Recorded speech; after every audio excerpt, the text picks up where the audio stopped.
Dr. Mark Mitchell. I'm the co-founder and CEO of Choice Customer Care. Have you ever been a patient in a hospital or emergency department? If so, you're like most of the rest of us. And what happens when you come into that environment is they put you into a bed or a stretcher and they lift the guardrails up. And essentially, you're captive. You're almost in prison at that point. However, they do give you a button to push should you have any needs. It's called a nurse's call button. Where that button goes to, the patients really don't have any idea. What we're looking to do is we're looking to disrupt that and get rid of the nurse's call button. We're going to replace that with a tablet computer at every patient's bedside. That tablet computer will have icons on it for the most frequently requested things in a hospital setting. I need assistance to get into the bathroom. I need something to drink or eat, or I need some pain control, or any other issue. And the patient simply hits the icon for the request. It routes it to the specific individual who's now accountable for meeting that patient's needs. They get their notification on their smartphone, which they already have with them in their pocket at this time. They get a notification, they can accept or deny that request. They would only deny that request if they couldn't fulfill it right away. And when they do so, then it gets routed to the next person who's now accountable for meeting that patient's needs. As an emergency physician, let me tell you, I don't need a nurse with her skills to go into a patient's room and provide them with water or assist them with a bathroom. A tech or even a volunteer can help the patient with those needs to make sure that we're properly using the skills and the resources of our nurses more effectively. I do need them to go to the patient's room to track their pain needs and take care of their pain needs. After all, the number one reason people present to an emergency room is for pain. We want to make sure that we address it properly. Perfect.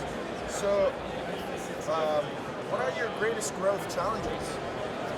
We are a very young startup company. We just finished the development of our product. We'll be going into beta testing within the next several weeks. We know that we're going to get feedback from our customers, which is our patients, as well as the staff, make some modifications to that, and we'll be looking to go live in the first quarter of 2016. What is the market potential of your product or service? If you look across the United States, currently there are 136 million emergency department visits per year. We want a tablet at the bedside of each one of those patients. We also know that there's roughly 168 million hospital stays, nights, that's hospital nights in the United States per year. However, we also know there are numerous nursing homes as well as assisted living facilities that could also benefit greatly from the utilization of our tool. So what makes your founding team unique and well suited for your startup?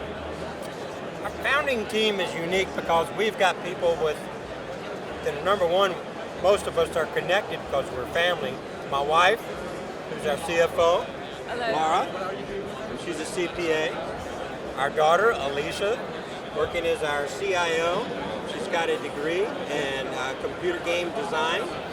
And then we have brought on another partner, Waleed, who is our IT expert, and he and his team have helped to develop this tool to where we are today. We have a great team. I'm also a practicing emergency physician. I'm president of the Emergency Medicine College for osteopathic physicians in the United States, and I have managed over 200 emergency departments in the United States in my career. So I'm well connected to the industry, and I have a first-hand knowledge of what those needs really are. Perfect. So, what is your marketing strategy? Our marketing strategy is to address this to our hospital partners and CEOs. Currently, their reimbursement is hinged not only on a pay-for-performance, but also on a value-based purchasing, i.e., they're getting reimbursement now specifically from the federal government and Medicare based upon outcomes. One of those outcome metrics is the patient's experience. Subsequently, there's about $2.4 million that is at risk nationwide, and hospitals are out there trying to see what they can do to make sure their patients have the best experience possible, give them the highest ratings, and subsequently their reimbursement and their return on the investment of our product will more than pay for itself. So how do you plan to acquire more customers? We're going to do a marketing strategy. That's one of the things that we're looking at right now, is making sure that we can get out when we're ready to go to market, and we can assemble a sales team that understands not only our product, but also understands the needs of the industry. So we'll be doing it on with a sales team approach.